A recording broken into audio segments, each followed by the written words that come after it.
તો દોસ્તો અહીંયા PRK ભાઈ અને આપણા રાજેશભાઈ નાવા માટે પડ્યા છે।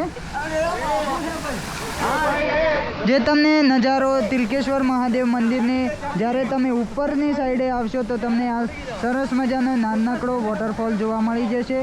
અને અહીંયા પાણી ભરાયેલું છે, જેના કારણે અહીંયાથી જમા થઈને પાણી નીચે પણ પડે છે, જે 200 ફૂટ નીચે છે।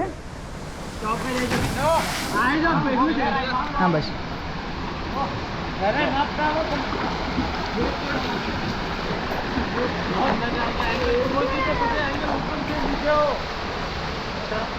તો આ જોઈ શકો છો તમે, GoProની અંદર આપણે શૂટિંગ કરી રહ્યા છીએ। આપણી જોડે પડ્યો છે Insta360X4 અને અહીંયા PRK ભાઈ રાજેશભાઈ નાવાની બહુ જ મજા માણી રહ્યા છે।